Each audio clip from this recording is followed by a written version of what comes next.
ตะกี้น้องอยู่ห้วยทุยอยู่บ้านห้วยทุยก็อยู่น้ำเอื้อยนั่นแหละน้องก็บ่มีเงินบ่มีบ้านก็มาอยู่น้ำเอื้อยหั่นน่ะได้2ปี3ปีเฮ็ดให้อยู่น้ำเอื้อยหั่นอยู่บนบัดนี้เอื้อยหั่นน่ะไว้ให้อันลูกนี่อยู่น้ำเอื้อยอยู่พุ่นน่ะบัดเอื้อยหั่นว่าเองก็มีเวียกบ่มีเวลาสิเบิ่งบัดนี้น้องก็เลยโทรถามเอื้อยนี่ว่าสิมาอันฝากลูกเนาะน้องสิไปหาเงินเพราะว่าอันลูกก็ใหญ่แล้วตอน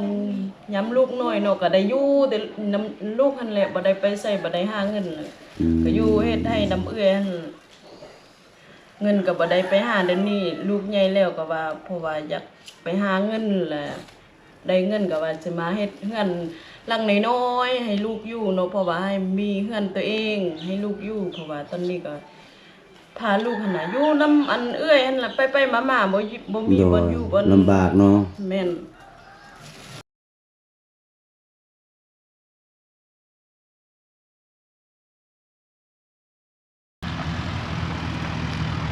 กราบทักทายสบายดีและสวัสดีเด้อพี่น้องบ่ว่าจะอยู่ในประเทศและต่างประเทศเนาะก็ขอยินดีต้อนรับเข้าสู่ช่องครูดอยอีกคือเก่าคือเดิมนะพี่น้องก็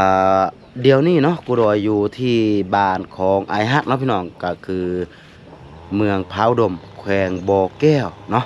ก็คือในคลิปนี้ครูดอยจะพาพ่อแม่พี่น้องก็คือไปหา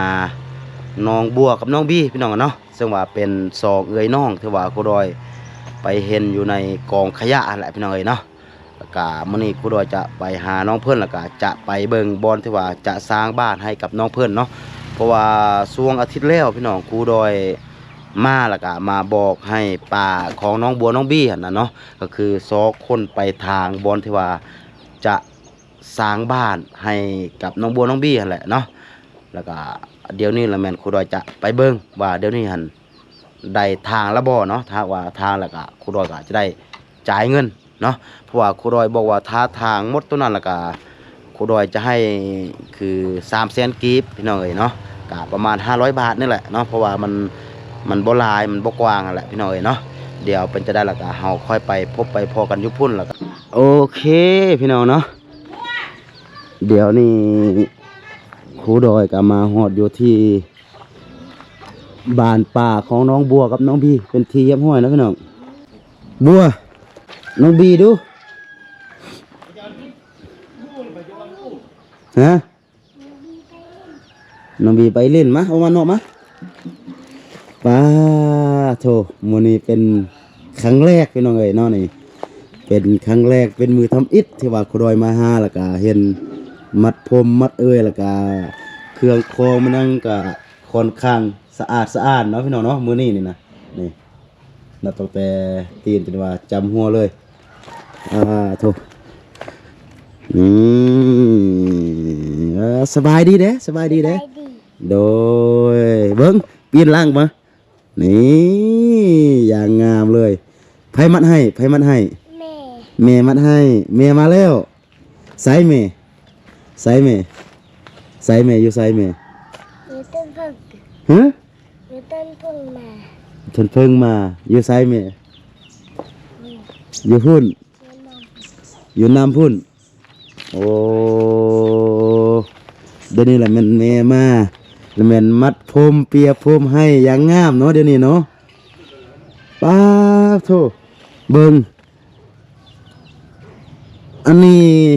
บ่แม่นเฮาวะลูกมีเฮาวะแม่น่ะมีเฮาแม่นวะอยู่ผมโอ้พี่น้องเนาะนี่เห่าใครเห่าพี่น้องเนาะนี่เต็มอยู่ผมนี่โถพุงงามเนาะเดี๋ยวนี้เนาะมัดผมเหียบห้อยเป็นพุงงามเนาะเดี๋ยวนี้เนาะน้องบีไปเล่นใส่ไปเล่นพุ่น กินบ่ขนมบ่กินอ้าวเป็นยังบ่กินเป็นยังบ่กินแม่มาห้าแล้วก็บ่กินขนมเลยบัดนี้ป้าโธ่ต้องเปิดลูกต้องเปิดเสื้อนี่บ่กินกันมาครับบ่ก็อย่าไว้ เอาขอบใจเพิ่นเด้ใจโดยบ่ต้องเปิดเสื้อเอาลูกเอาเสื้อลงเอาลูก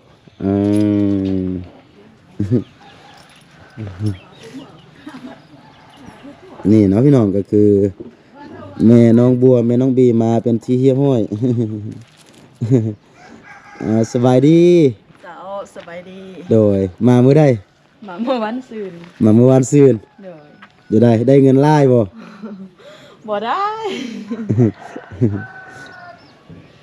ก็ได้อยู่2-3 ล้าน เดี๋ยว2-3 ล้าน โดย ไปเฮ็ดเวียกเดือนหนึงเท่าใด เดือนหนึ่ง2.5 ล้าน เดือนหนึง2.5 ล้าน โดย ไปเฮ็ดเกี่ยวกับหยัง อยู่หันมีจีน อาหารมีจีน โดย เสิร์ฟอาหาร แม่น อ๋อไปโดนแล้วเนาะ ก็ได้ประมาณ3 เดือนนี่แหละ ได้ประมาณ3 เดือนอ๋อโดยอันน้องซื้อมีหยังแล้วก็อายเด้อ ซื้อเกล ซื้อแก้ว โดย อ๋ออายุได้จักปีได้เนาะ ได้26 ปี ได้26 ปีเนาะโอ้แสดงว่าเป็นน้องอ้ายนี่หลายเติบเด้ ป้าโทษเดี๋ยวนี้นี่มาเลยก็มื้อนี้นี่เป็นมื้อทำอิฐแล้วก็เป็นครั้งแรกที่ว่ามาแล้วก็เห็นมัดผมเปียผมแบบนี้อะนะ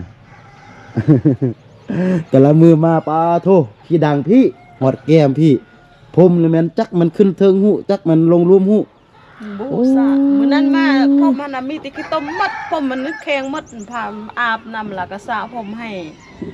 เบิ่งเฮาบักหลายๆแถวว่า เนี่ยแหละเบิ่งเดี๋ยวนี้ก็ไข่ก็อยู่เต็มมันโพมหัน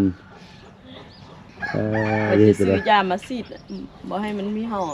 มียาที่ว่ามาซีด ยาน่ะมีหยังบ่ไปซื้อดอก อืม เพราะว่ายังบ่มีเวลา โดย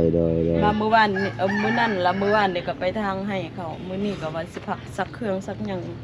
เครื่องเขาเปื้อนหมด อืม แล้วก็เอาผ้าห่มผ้าหยังเขาเหี่ยวหั่นน่ะก็ไปซักไปเส เบิ่งตอนนั้นมาหาแล้วแม่นป้าอยู่โมนั่นแม่นคิ้วสุด บ่ว่าแล้วเลิกคิว บ่อาบน้ำบ่อนน้ำไม่มีตื่นมาแล้วบ่เห็นหน้าเลยไปแต่เช้าพุ่นจำไปหยังบ่ฮู้ โอ้ดีมื้อนี้ว่าจะมาเบิ่งอัน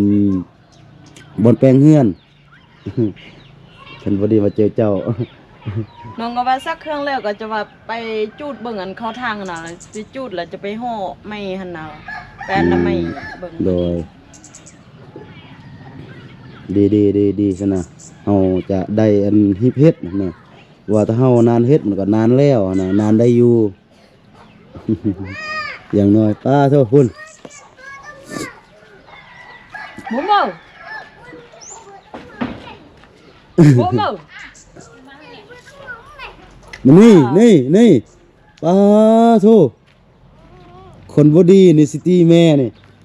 เอาขนมให้น้องไหมนี่ ก็ได้บ่มานะเวทโอ้ไปเวท กินขนม เดี๋ยวเอาขนมให้ขอบใจเพิ่นแม่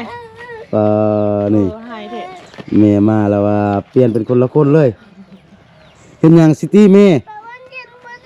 ก็ได้มานะเวทโอ้ไปเวท ตีแม่ก็เจ็บโอ้ลูก บ่มันเอาได้มา เอาขนมเอาขนมเอากินบ่ขนมบ่กินขนมน่ะ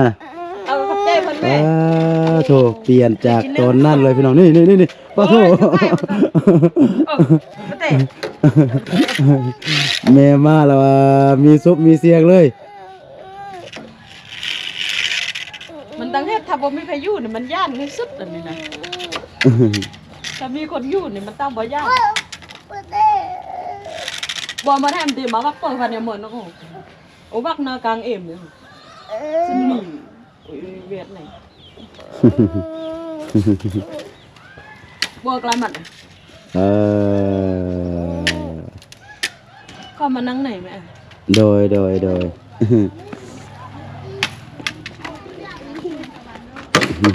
บิ๊กไอ้ ต้องดื้อโอ้บีนี่แม่มาแล้วเป็นคนดื้อผู้นึงแม่ไปปะตืมเลย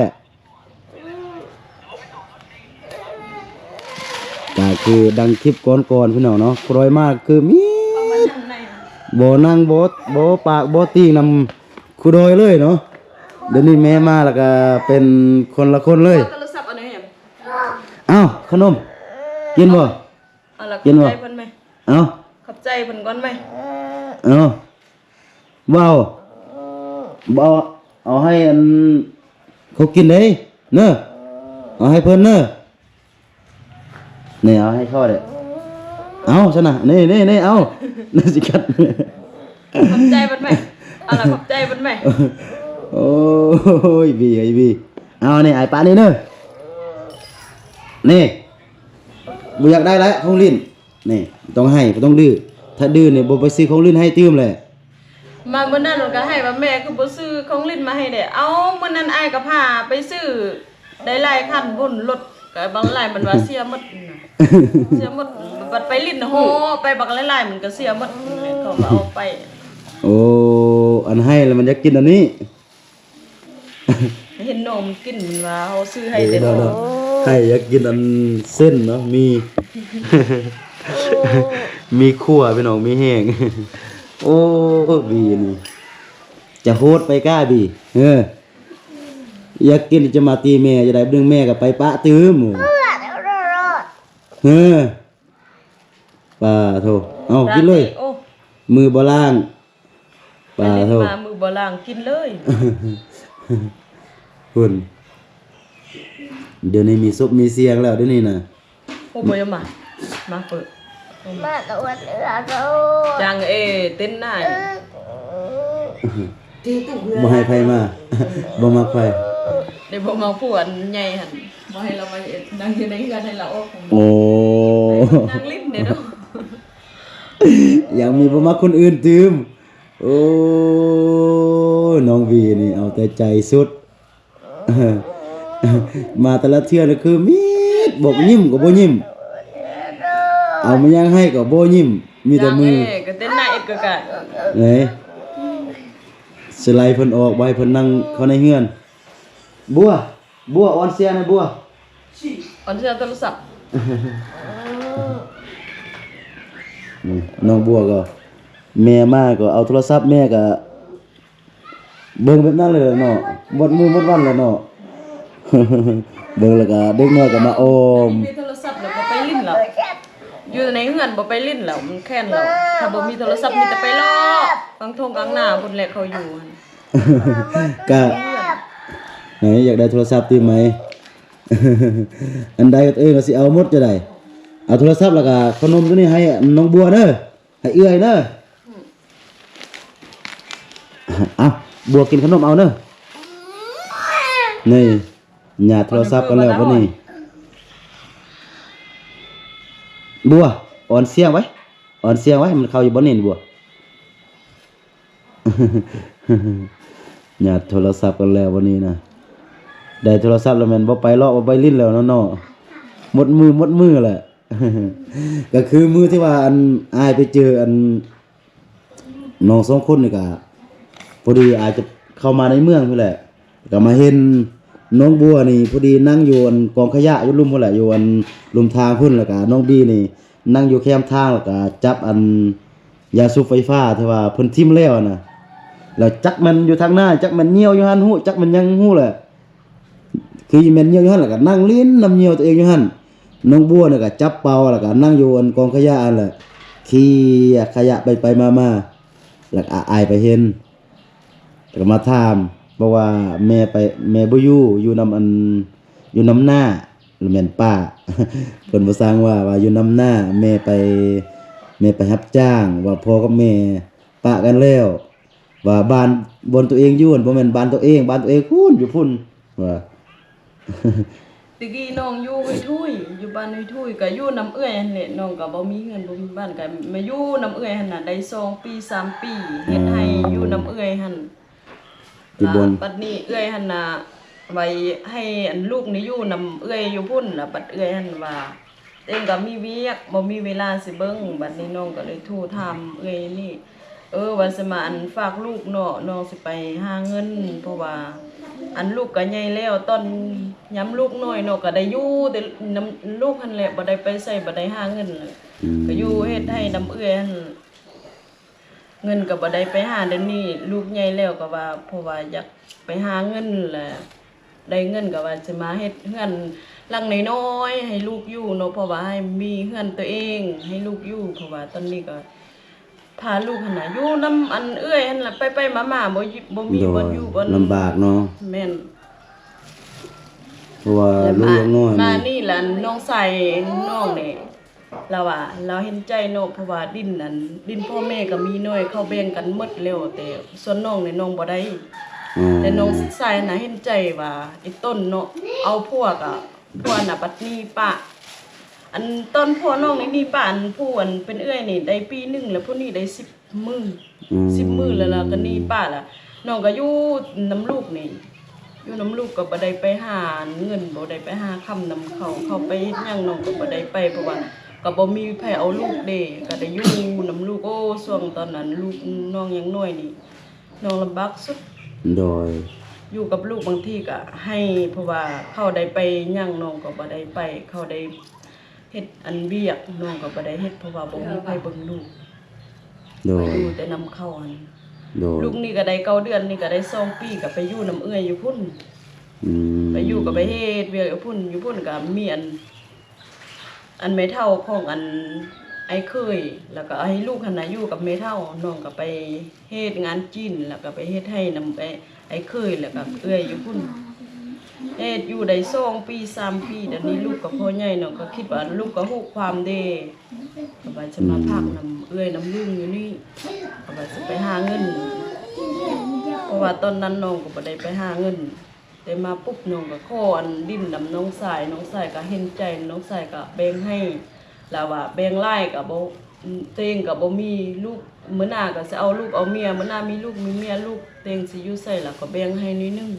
แต่จนนั้นเขาแบ่งกันให้ปันกันหมดแล้วแต่ดินหั่นน่ะมันบ่เหลือเพราะว่าน้องบ่ได้เลย อืม น้องใส่น่ะเห็นใจ ดินตัวนั้นมันดินที่ว่าคือไอ้น้องแบ่งกันหมดแล้วเนาะ แม่น แต่ว่าน้องจึงมาขอนำน้องชายแล้วก็น้องชายจึงแบ่งให้อีกเทื่อนึงเนาะ โดย อ๋อโด เพ ย ราะว่าเราเห็นใจเราว่าไอ้ต้นเพราะว่าเราก็ว่าไอ้ต้นเนาะเอาพวก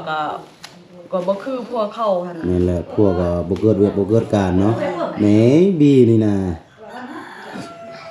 เราก็เบ่งเราก็ว่าไปหาเงินก็ไปลูกหั่นน่ะก็ป้าน้ำเอื้อยอยู่นี่ได้เงินก็บ่เฮ็ดเฮือนคือเขาเพราะว่าเฮาเป็นคนบ่มีแบบว่าเอาอัน นี่ เอาเฮือนนั้นคืออันสมัยตะกี้น่ะพ่อแม่เฮามักอยู่ตะกี้หั่นปู่เพิ่นนั้นให้ลูกอยู่ถ้าลูกเป็นบ่าวเป็นสาวเขาฮู้หาฮู้อันเก็บเงินได้ล่ะเขามีเนาะบ่ฮู้ช่วงอันสมัยนี้เขาหาเงินได้ก็มีแต่มันคำคิดของลูกของเฮาเนาะเขาได้เงินเขาก็จะมาสร้างเห็นว่าแม่เต็งหั่นน่ะทุกข์ยากเขาก็สิสร้างซื้อดินซื้ออะไรให้เขาได้เงิน โดยก็ลำบากนั่นแหละตามที่ว่าเบิ่งนั่นน่ะว่าลูกน้อย2คนป้าถือว่าเจ้าน่ะก็เก่งเติบแล้วล่ะเพราะว่าลูกยังน้อยก็ถ้าเกิดลูกใหม่ก็ยังเลี้ยงลูกได้ส่ำนี้อะนะแต่ว่าน้องบัวนี่ฮู้ความเด้น้องบัวนี่แต่ว่าน้องบีนี่บ่ฮู้ความน้องบีนี่นะปากหยังก็บ่ปากเอาแต่ใจตัวเองเบิ่งตอนที่ว่าซื้อขนมซื้อขนมหยังมาให้น่ะก็แม่นเฮ็ดหน้าเศร้าหน้าบูดอยู่แต่ว่าน้องบัวนี่คือเห็นนำสร้างบ่ทันนี่สามารถตักนำสร้างแล้วก็ล้างหน้าล้างตาแล้วก็เบิ่งน้องได้เฉพาะน้องบัวนี่นะฮู้ความ แต่ว่าน้องบีนี่โอ้โธ่เนี่ย น้องบัวนี่ตอนอยู่พุ่นเราก็มีแต่ล้านแหละเบิ่งน้องตอนนั้นน้องไปให้ไปหยังนี่น้องก็บอกเขาว่าให้เบิ่งน้องดีๆอยู่นำน้องแม่ไปหาเงินมาที่ไปงานจีนงานหยังก็ซื้ออันมาซื้อหยังมาไว้ให้เขาต้มไว้ให้เขาแหละเขาไปเขาก็บอกให้เราเบิ่งเราก็เป็นผู้เบิ่งผู้แย่งกันแหละแต่เราก็เป็นผู้ความเร็ว นั่นแหละ หยังมันก็ฟังเราก็ฮู้ความเร็ว เว้ามันยังก็เฮ็ดเว้ามันยังก็อันนั้นเด้ ตอนเขาอยู่พุ่นน่ะไปให้ไปหยังมานี่คืนหยังหลักก็ไปตัดแล้วมาเวียกหยังเวียกเฮือนนี่มันเฮ็ดหมดตักน้ำตักหยังแต่แฟนบ่ให้เราดังเพราะว่าย่านอยู่น้ำเข้าย่านไม่เฮือนไม่หยัง แม่นก็ตอนอยู่พุ่นก็ได้เข้าโรงเรียนบ่น้องบัว ก็เข้าได้ปีหนึงแต่อันบีหั่นน่ะยังน้อยไปก็ไปนำน้องก็เลยออกปีนี้ อืม เพราะว่าถ้าบีให้ใหญ่นิดนึงแล้วก็ให้เข้าพร้อมกัน ปีสมานี่น้องก็ว่าก็สิให้มันเข้า อยู่พุ่นก็อยู่พุ่นแล้วก็อยู่ส่วนหลายเป็นอันเผากุมุคือกันหรือว่าเป็นเผาลาว เขาก็หมู่คือกัน เผากุมุคือกัน แต่ว่าน้องบีนี่น้องบัวนี่ได้ภาษาลาวน่าจะเป็นอันตอนไปเข้าโรงเรียนเนาะ แม่น ก็ เว้าอันปากภาษาลาวน้ำลาวนี่ได้ นี่เดี๋ยวนี้ก็โอ้เป็นผู้ดีผู้งามดีดักเดี๋ยวนี้นะ มาแต่ละเทื่อโอ้โถผม บ่ทราบจะให้ภรรยายก็ผู้ใหญ่เพิ่นก็เห็นนั่นแหละเพิ่นก็ว่าอยากให้อันเจ้าอันก็มาอยู่นำลูกก่อนมาเบิ่งลูกก่อนนั่นนะแล้วก็มีหยังแล้วก็คอยเบิ่งแย่งกันไปอะนะก็บ่ฮู้ว่าสิเบิ่งแย่งกันได้เท่าใดเฮาก็บ่ฮู้เนาะเรื่องอนาคตเนาะแต่ว่าเดี๋ยวนี้ก็คือเฮาเบิ่งแย่งกันได้ส่ำใดเฮาก็เบิ่งแย่งกันไปอะนะแล้วก็เพิ่นก็บอกว่าให้เจ้าอันมาเบิ่งลูกเบิ่งเต้านั่นแหละอยู่นำลูกแล้วก็เพิ่นก็ว่าจะสร้างเฮือนให้ก็หลังน้อยๆคือเจ้าว่าแหละก็บ่น้อยก็บ่ใหญ่ก็พอที่ว่าให้เจ้ากับลูกอยู่ได้อะนะพอให้มันเป็นเฮือนของตนเองอะนะเพิ่นจึงบอกว่าให้ค่อยติดต่อหาเจ้าหลักให้เจ้ามาเพราะว่าเจ้าบ่มาก็ลูกเจ้าน่ะโอ้โธ่ก็อยู่นำป้าก็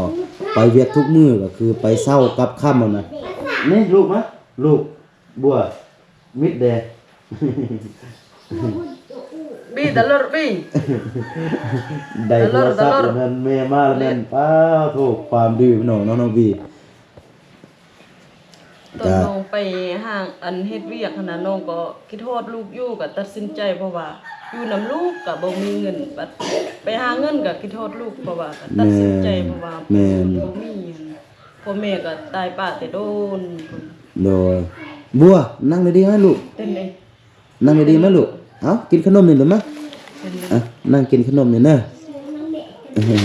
เต้น ก็คือ เต้นอยู่นาที ก็คือผู้ใหญ่เพิ่นว่าแหละก็ตอนนั้นก็เห็นใจอยู่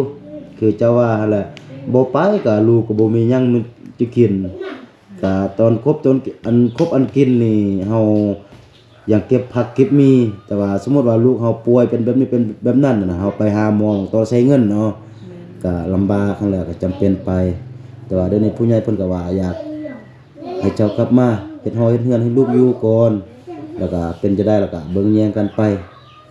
ตอนนั้นเฮาก็เบิ่งกันไปก่อนนะถ้าหากว่ามันเป็นจะได้ในตอนหน้าเฮาก็ค่อยซอกหาวิธีแก้ไขอีกทีนะแต่ว่าตอนนี้ก็อยากให้เจ้ากลับมาอยู่นํลูกเพราะว่าตอนที่ว่าเจ้าบ่อยู่ก็คือบางเทื่อเจ้าก็อาจบ่เห็นหรือว่าเห็นอยู่ในคลิปนั่นแหละคือผมมันยังยุ่งยังก็คือเครื่องคอมยังก็คือคิวเม่นนั่นน่ะเพราะว่าป้าเพิ่นก็บ่ทันไปตั้งแต่เช้ากับค่ำทุกมื้อแล้วก็บ่มีไผเบิ่งแย่งนะเขาก็อยู่แบบคือคล้ายๆแบบอยู่แบบธรรมชาติเลยนะอยู่กลางดินกินกลางทรายแบบนั้นนะเขาก็ยังน้อยแต่ว่าน้องบ้วนก็ฮู้ความอยู่แต่ฮู้ความแต่ว่าน้องก็ยังน้อยก็ยัง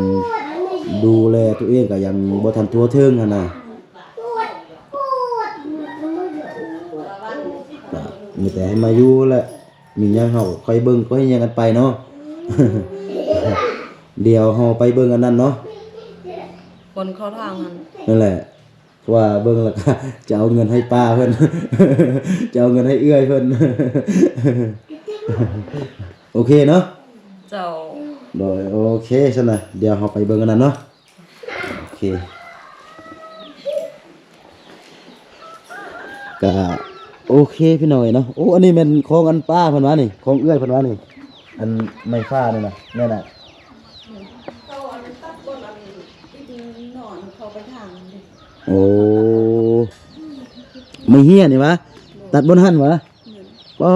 พี่น้องนี่บอนอันดินบอนที่ว่าจะสร้างบ้านให้กับน้องบัวน้องบี้นี่มีไม้เฮียพี่น้องเพิ่นไปทางแล้วเพิ่นก็ตัดออกนี่มาซับเป็นแบบนี้อะนะโอ้โห อันนี้วะไปจ้างสุดแล้วเอ้ยว่าไปจ้างบ่แม่น น้องสาวแล้วพี่ โอ้โอเคพี่น้องเนาะสำหรับคลิปนี้ก็จะได้โจ๊ะสำนี้ก่อนแล้วก็ค่อยไปพบกันในคลิปต่อไปเนาะก็คือคลิป2ก็คือเดี๋ยวนี้ครูโดยกับแม่น้องบัวแม่น้องบี้เนาะก็คือน้องแก้วเนาะน้องเนาะ โดย ก็กำลังจะไปเบิ่งบอนที่ว่าจะสร้างบ้านให้กับน้องบัวน้องบี้นั่นแหละพี่น้องเนาะก็สุดท้ายก็ขอให้หมดทุกคนเนาะที่ว่าเข้ามาเบิ่งคลิปนี้เนาะจงอยู่ดีมีแฮงอยู่ดีมีสุขเนาะร่ำรวยทั้งสุขภาพแล้วก็ร่ำรวยทั้งเงินค่ำเนาะสาธุพี่น้องเอ้ยเนาะแล้วก็ค่อยไปพบกันในคลิปที่2เนาะก็คืออยู่ที่บอนที่ว่าจะสร้างบ้านให้กับน้องบัวน้องบี้เนาะสำหรับคลิปนี้ ครูดอยกับแม่น้องบัวน้องบีก็ต้องขอตัวลาไปก่อนเนาะสบายดีสบายดีนะ เจ้าสบายดี โดย